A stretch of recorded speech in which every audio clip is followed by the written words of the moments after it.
सुप्रभात।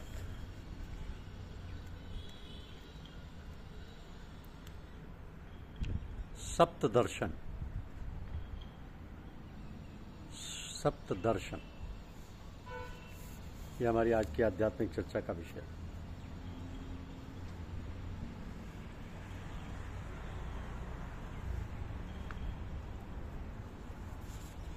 संत मत के 7 दर्जे जिनका इन अकीदों से ताल्लुक है, मैं अच्छी तरह समझ लें कि पंथाइयों को पंथ में दाखिल होकर इनसे गुजरना होगा, जिसके लिए पंथाइयों को तैयार रहना चाहिए। ये बात इसलिए भी ज़रूरी है कि भोले भाले आदमी अक्सर गलती से किसी एक समस्या में उलझ कर नाहक अपना नुकसान कर बैठते हैं। कोई मज्जूब हो जाता है अवधूत, कोई मस्त बन जाता है, और इसी मज्जूबियत और मस्ती को ही सब कुछ समझता हुआ उसी का हो रहता है। अगर ये हालत है उसके अधिकार के मुताबिक है तो कोई एतराज़ नहीं, लेकिन अगर वह गलती का शिकार हुआ जाता है तो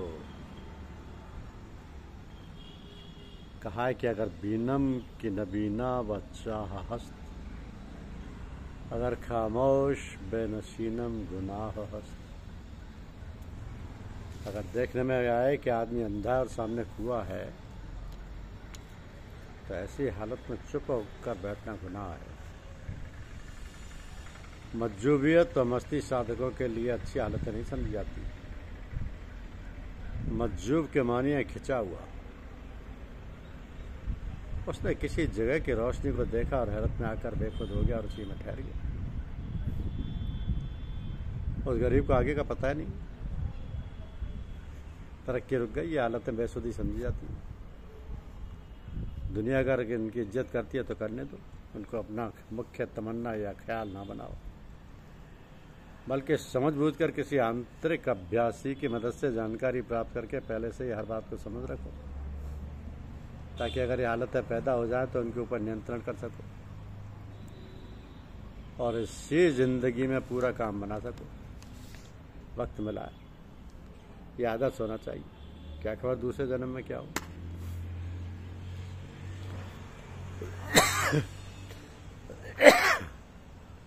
जन्म का मतलब ये नहीं कि इंसान ये जन्म छोड़कर दूसरा जन्म ले।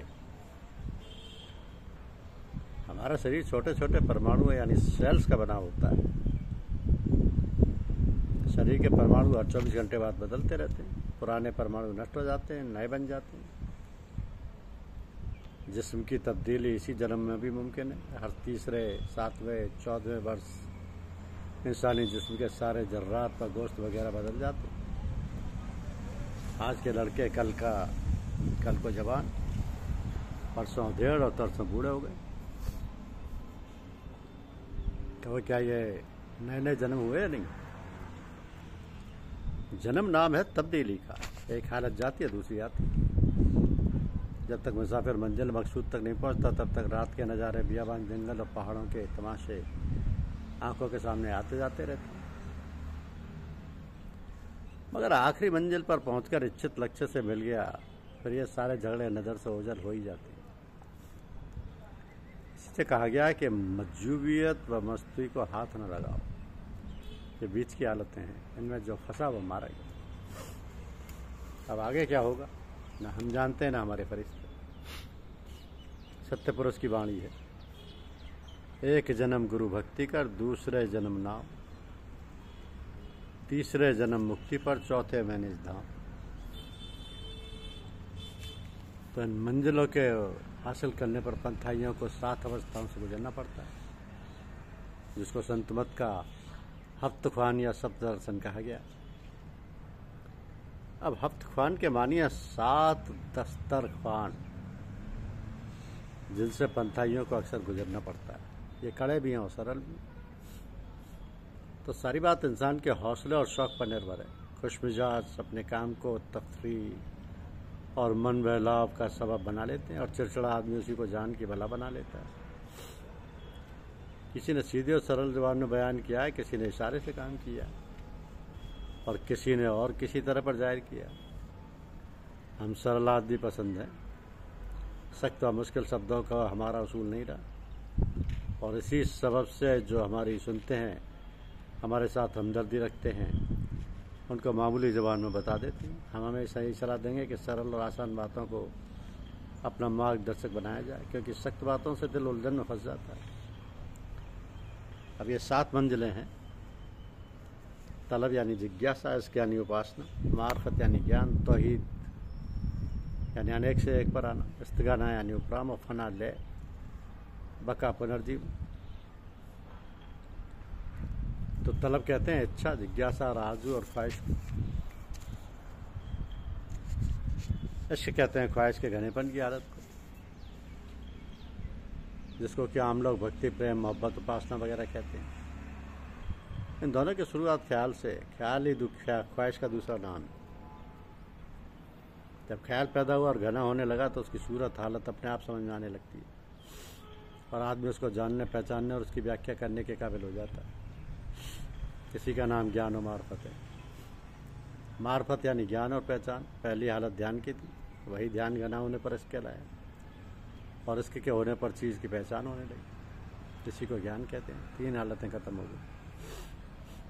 तौहीद ये कुछ नहीं, सिर्फ एक ख्वाहिश की घनी सूरत है। जब ख्याल में उभार हुआ और उसका ध्यान व ज्ञान से तरक्की और ताकत मिलने लगी, वही तौहीद हो गई। ये वेदांतियों का दर्जा है। यहाँ पहुंचकर बाज़ लोग दिल के भाव को हफ्त करने की ताकत न रखते हुए अनैलक व अहम ब्रह्म की आवाज़ सुनाने लगते हैं। ये हालत सिर्फ बीच की है, ये सब कुछ नहीं है और ना हो सकती है, मगर जिससे कहा जाए उलट लेकर पीछे पड़ जाता है। माना कि यह दर्जा ऊँचा है, इस दर्जे तक पहुँचने का काम भी कठिन है, मगर यह मंजिल आखिरी नहीं है, ना हो सकती है ना होगी।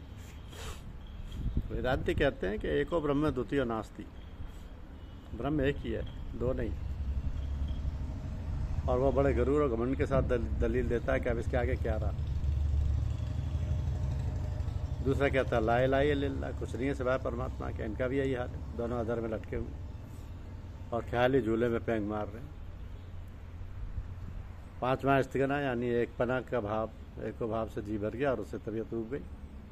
अब एक हो या अनेक, इन दोनों में से किसी से कुछ लेना देना नहीं। बात समझ में आ गई। अब न राग है न द्वेष, इसी को उपरांता कहते हैं।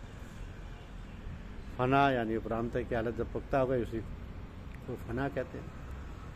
फना के मायने मर जाना है, नष्ट होना नहीं है। कुदरत में कोई चीज़ नष्ट नहीं होती और ना हो सकती है। लय होना एक हालत है जिसमें जाहिर होने का भाव रहता है, यही मंजिल मकसूद है। बका, जब तक फना या उसकी अवस्था की प्राप्ति नहीं होती है तब तक बका व सत्य का मिलना कठिन है। ये फनाए खुद मयसर नेस्त दीदार खुदा, मी फरोशत खेसरा अब्बल खरीदार खुदा। जब तक खुद फना नहीं होता खुदा नहीं मिलता। खुदा को खरीदने वाला पहले खुद को बेचता है।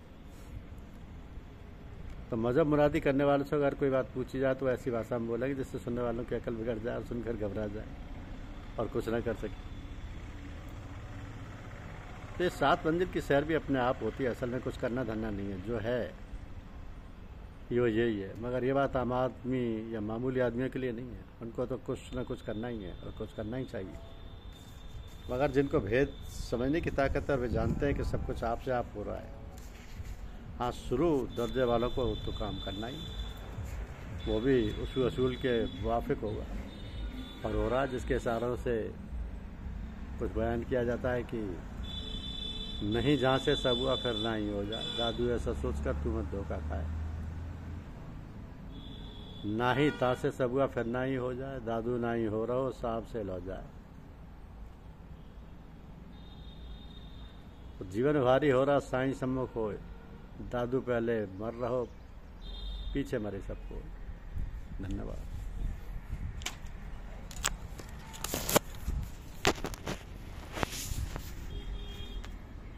हाँ बोलो। है